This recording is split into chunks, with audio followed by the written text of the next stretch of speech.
नमस्कार. मी डॉक्टर सम्राट जानकर, तुमचा पोटाचा डॉक्टर. आज आपण गटफिट क्लबमध्ये एक असेच महत्त्वाच्या विषयावरती बोलणार आहोत. पाईल्स आणि फिशर हे दोन्ही सोबत असतील तर काय करायचं? बरेच लोकांना हा प्रश्न असतो. ह्याबद्दलच ह्या व्हिडिओमध्ये समजून घेण्याचा प्रयत्न करूया. पाईल्स आणि फिशर दोन्ही सोबत असू शकतात का? असं बरेच लोक विचारतात. हो, हा पॉसिबल आहे. ह्याची पर्सेंटेज कमी आहे. खूप लोकांना असं होत नाही. पण काही काही लोकांमध्ये होतो. पाईल्स आणि फिशर दोन्ही एकत्रित राहू शकतात. पाईल्स आणि फिशर मग दोन्ही एकत्रित असेल तर कसं ओळखायचं?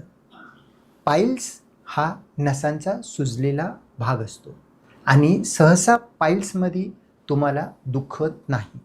दुखणारा पाईल्स म्हणजे बाहेरील पाईल्स असेल, म्हणजे एक्सटर्नल पाईल्स असेल किंवा थ्रोम्बोज पाईल्स असेल तर त्याच्यामध्ये त्रास वेदना होऊ शकतात.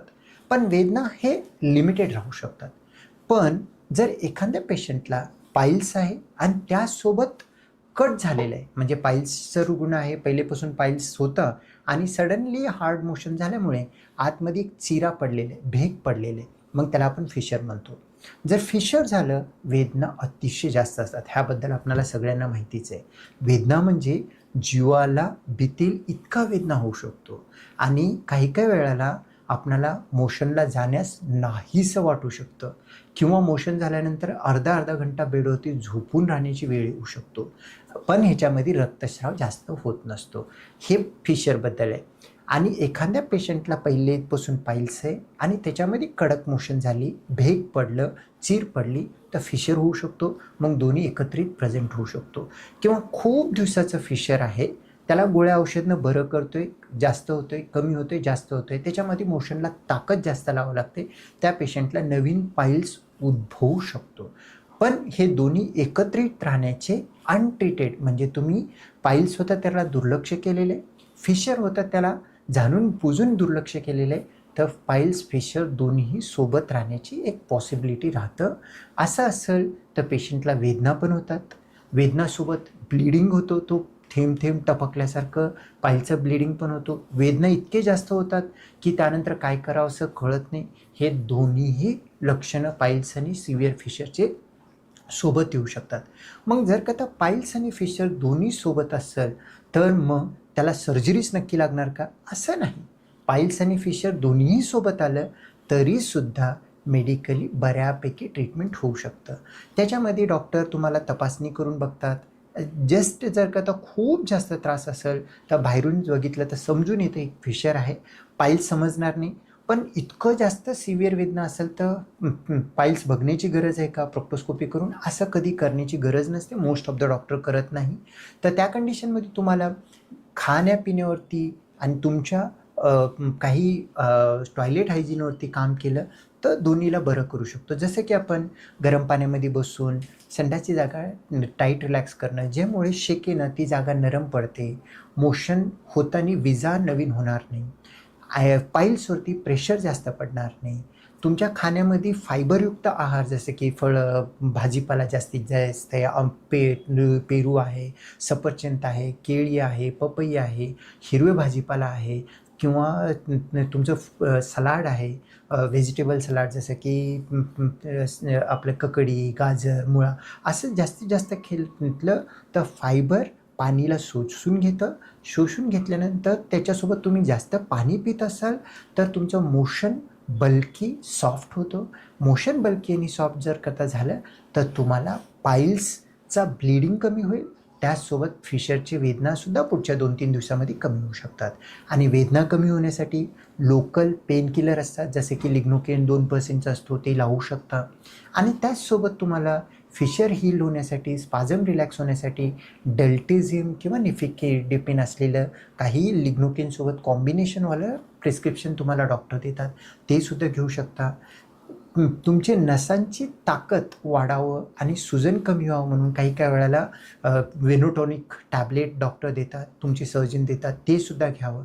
जेणेकरून तुमचं फिशरसुद्धा काही कंट्रोलमध्ये येतो, तुमचं बद्धकोष्ठता कमी होतो, वेदना कमी होतं, त्यासोबत ब्लिडिंग कमी होतं. आणि जर का आता हा खूप जास्त नसेल आणि कमी प्रमाणामध्ये असेल तर गोळी औषधनं बरं होऊ शकतो.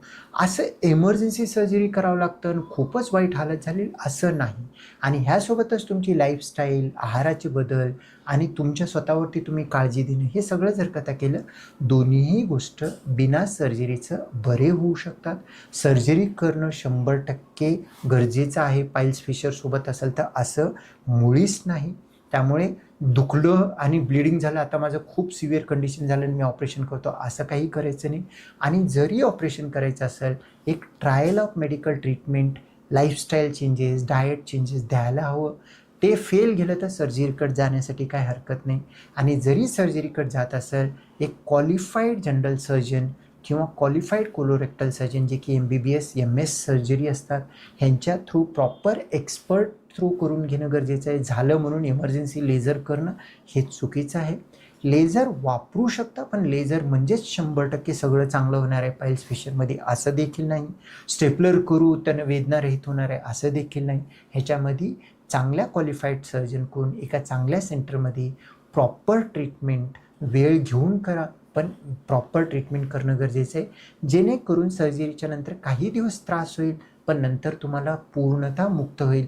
नाहीतर जर का त्या फिशर आहे, गडबड करून अर्धवट सर्जरी झाली, पाईल्स आहे, लेझर म्हणून काहीतरी टाका घेऊन बाहेर आलं, तर आणखीन वारंवार होऊ शकतो. आणि पुढच्या वेळी तुम्हाला त्याच्यामधून फ्रस्ट्रेशन आणि त्याच्यामधून मानसिक तणाव, त्याच्यामधून त्रास हे खूप होऊ शकतो. त्यामुळे गरज असल्यास तरच सर्जरी. 90 ते 95% गोळी, औषध, आहार, विहारमधलं बदल, फायबरयुक्त खाणं, पाण्याचे प्रमाण जास्त घेणं ह्यानं बरं होऊ शकतो. गरज असल्यास तरच सर्जरी. आणि सर्जरी करायचं असेल तरी एक्सपर्ट क्वालिफाईड सर्जनकडूनच करणं. कारण पोटामध्ये किंवा शरीरामध्ये प्रत्येक भागाला काही ना काही अल्टरनेटिव्ह आहे. पण जर का गुदाशयाच्या आजाराला काहीतरी चुकीची सर्जरी, बंगाली बाबाची काहीतरी सर्जरी, कोणतं तरी दोरा बांधण्याची सर्जरी असं काही करून जर का तिथे एकदा हानी झाली, तो वापस येत नाही आणि पुढची पूर्ण लाईफभर आपणाला त्याला घेऊन जगावं लागतं आणि तो खूप अतिशय त्रासदायक राहू शकतं. त्यामुळे सर्जरी लागल्यास गडबड नका करू. ही इमर्जन्सी सर्जरी नाही. ह्याला वेळ देऊन चांगल्या ठिकाणी, चांगल्या एक्सपर्टच्या अंडरमध्ये, चांगल्या पद्धतीनं क्वालिफाईड पर्सनच्या अंडरमध्ये करू शकतो. त्यामुळे आपली स्वतःची काळजी घ्या. मुळीच हे न होण्यासाठी सुद्धा तुम्ही फायबरयुक्त आहार खा, पाणी जास्त घ्या, सवयी चांगल्या ठेवा. मोशनला गेल्यानंतर टॉयलेटमध्ये मोबाईल घेऊन बसण्याचं टाळा. जमल्यास इंडियन पद्धतीनं किंवा वेस्टर्न टॉयलेटमध्ये पायाखाली स्टूल ठेवून इंडियनाइज वेस्टर्न टॉयलेटवरती बसून करा, जेणेकरून तुम्हाला हा त्राससुद्धा होणार नाही. तरी हा व्हिडिओ आवडला असेल तर आमचा चॅनल गटफिट क्लब सबस्क्राईब करा आणि असेच आमचे व्हिडिओ बघत राहा. आणि तुम्हाला काय आणखीन समजून घ्यायचं असेल तर कमेंट बॉक्समध्ये कमेंट करा, आम्ही त्याच्यावरती नवीन व्हिडिओ घेऊन. धन्यवाद.